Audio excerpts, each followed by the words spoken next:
पूर्वी दिल्ली दिलशाद गार्डन स्थित गुरु तेग बहादुर अस्पताल में 3 नवंबर को दिल्ली नर्सेस फेडरेशन के आह्वान पर nurses association of GTB hospital द्वारा खाली पदों को भरने, पदोन्नति पाने वालों को नई तैनाती एवं संविदा कर्मचारियों को स्थायी करने सहित अन्य कई मांगों को लेकर प्रदर्शन किया गया।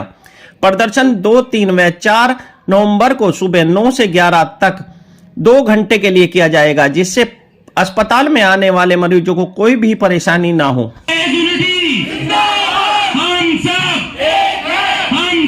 नमस्कार, मैं Geetesh Pandya, general secretary nurses association of GTB hospital. और हम यहाँ पे 2 दिन से अभी प्रोटेस्ट हमारा चल रहा है। दूसरा दिन कंप्लीट हुआ है। 2 तारीख से हमने 4 तारीख तक 2 घंटे की सांकेतिक हड़ताल के लिए हमने यहाँ नोटिस दिया था और ये नोटिस पूरे दिल्ली नर्सेस फेडरेशन के द्वारा दिया गया है। दिल्ली का आज हर अस्पताल 2-2 घंटे के लिए हम यहाँ पे प्रोटेस्ट कर रहे हैं। और प्रोटेस्ट की हमारी मेन मांगे हैं जो हमने प्रशासन को कई दिनों से पहले भी, हमने महीनों से पहले भी अवगत कराई है, लेकिन उसका समय पे काम नहीं हुआ। कुछ बिंदु पे तो कुछ काम हुआ है, इसके लिए हम सरकार का धन्यवाद अदा भी करते हैं। बट कुछ बिंदु है जैसे कि शॉर्टेज ऑफ स्टाफ, यहाँ पे बेड स्टैंड हॉस्पिटल्स की बढ़ गई है। जो पुराने रिकॉर्ड्स में जो बेड हैं उसी के अनुसार पोस्टें भरी गई है। टाइम टू टाइम हॉस्पिटलों का एक्सपांड हुआ, हेल्थ सर्विसेज बढ़ी है, दिल्ली की पॉपुलेशन बढ़ी है, तो इसके अनुसार स्टाफ नर्सेज की पोस्टें भी बढ़नी चाहिए। लेकिन उसके अनुसार हमारी पोस्टें एज इट इज़ है, जिसके कारण से जो बढ़े हुए हेल्थ सर्विसेज का बोझ है वो नर्सेज के ऊपर आ गया है। साथ साथ में और भी बहुत नए हॉस्पिटल, जैसे 3 नए हॉस्पिटल द्वारका, बुरारी में खोले हैं, तो वहाँ के लिए भी स्टाफ के लिए यहाँ पे जो एग्जिस्टिंग हॉस्पिटल है वहाँ का मैन पावर उधर डाइवर्ट करके यूज़ किया जा रहा है। अभी भी जीटीबी से 50 लोगों को उधर भेजा गया, तो कहीं न कहीं यहाँ पे जीटीबी की हेल्थ सर्विसेज प्रभावित हो रही है। इसके साथ ही हमारे यहाँ पे जो भी लोकल इश्यूज़ हैं, हमारे डिपार्टमेंटली लोकल इश्यूज़ वगैरह के लिए भी हमने नोटिस दिया था। तो हम यहाँ पे मेडिकल डायरेक्टर सर का भी धन्यवाद अदा करना चाहेंगे, क्योंकि उन्होंने अभी पिछले 1 दिन में ही हमें इस पर पूरी तरह से आश्वस्त किया है कि जो भी हमारी पेंडेंसी है वो 31 दिसंबर तक पूरी रिजॉल्व कर दी जाएगी। हमारे जो पोस्टिंग रुकी हुई थी, जिनके प्रमोशन हुए, जिनकी पोस्टिंग रुकी हुई थी, कल उनके लिए भी रात को ये आदेश जारी कर दिया नर्सिंग सुपरिटेंडेंट ऑफिस से। तो ये मांगे हमारी त्वरित मानी गई है। आज भी हमें एश्योरेंस दिया है कि जो स्टाफ वार्ड फैसिलिटीज़ जो पहले चलती थी, जो जीटीबी के जितने भी एम्प्लॉई है उनके लिए, लेकिन वो बंद कर दी गई है, तो वो वापस जल्दी से जल्दी शुरू करने का हमें आश्वासन मिला है। ये हड़ताल आपकी कब से कब तक चलेगी? ये हमारा 3 दिन का नोटिस था, 2, 3, 4 का। कल भी हमारा सांकेतिक हड़ताल रहेगी। इसके बाद दिल्ली नर्सेस फेडरेशन आगे की अपनी रणनीति तय करेगी कि आगे हम इंडिफिनिट स्ट्राइक पे किस तरह से आगे जाना है। यदि मीटिंग कॉल होती है, हमें यदि सरकार से आश्वासन मिलता है तो हम इसके ऊपर विचार करेंगे आगे। तो जब आपकी अधिकतर मांगे पूरी हो गई है तो अब हड़ताल का क्या मतलब है? सर, 2 टाइप के इश्यूज़ होते हैं, एक तो सरकार से करने होते हैं और एक लोकल मेडिकल डायरेक्टर सर के हाथ में होते हैं।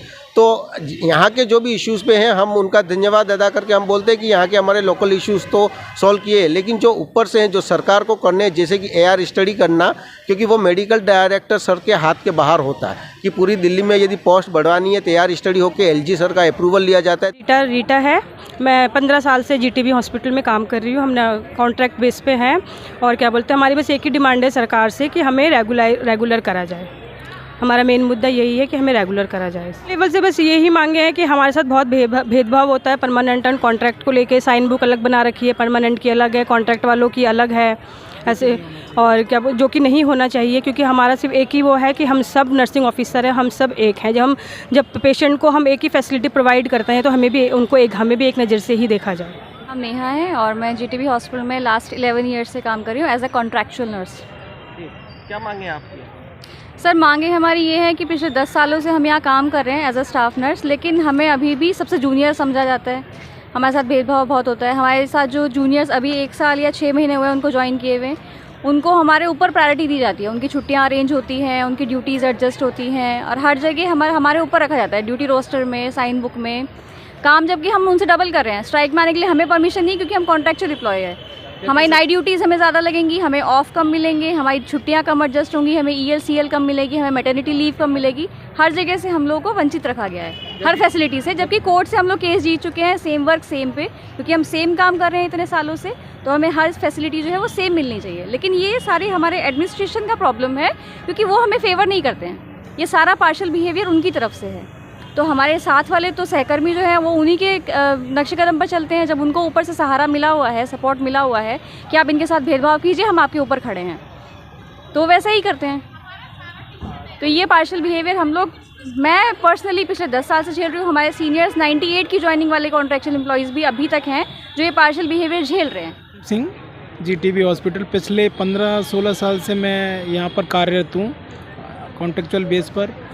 एक्चुअली में क्या है कि दिल्ली सरकार की तरफ से इस तरह का कोई भी इश्यूज़ नहीं है कि कॉन्ट्रैक्चुअल और रेगुलर को लेके डिफरेंशिएट किया जाए, पर लोकल एंड पे आके यहाँ पे थोड़ी सी ट्रांसपेरेंसी की जाती है कि भाई के कॉन्ट्रैक्चुअल अलग है, रेगुलर अलग है, जबकि ऐसा नहीं होना चाहिए। सचिवालय लेवल से ऐसी कोई भी हम दोनों में वेरिएशन नहीं रखा गया है कि कॉन्ट्रैक्चुअल को ये चीज़ नहीं होनी चाहिए, रेगुलर को ये होना चाहिए, जबकि हम पिछले कई सालों पहले ही हम सेम वर्क सेम पे का केस जीते हैं। उसके रिगार्डिंग से हमें हमारी जो सैलरी लेवल का फैसिलिटीज़ हैं और जो हमारी लीव बेनिफिट्स हैं वो सेम है, पर लोकल एंड पे आके एडमिन से कहें या उनके नीचे जो डिपार्टमेंटली जो सीनियर्स हैं वो डिफ्रेंशिएट करते हैं इन चीज़ों को, जो कि नहीं होनी चाहिए। तो मेरा कहना यही है कि सरकार से जब ऊपर से इस तरह के वेरिएशंस नहीं हैं तो यहाँ पर क्यों, तो इसी को लेके हम रेगुलर एम्प्लॉयज़ और कॉन्ट्रैक्चुअल एम्प्लॉयज़ का एक जॉइंट फोरम पिछले कल से 3 दिन का हमारा 2 आवर्स का असहयोग आंदोलन हड़ताल है, और जिसके 2 दिन पूरे हो चुके हैं, कल 2 घंटे का रहेगा।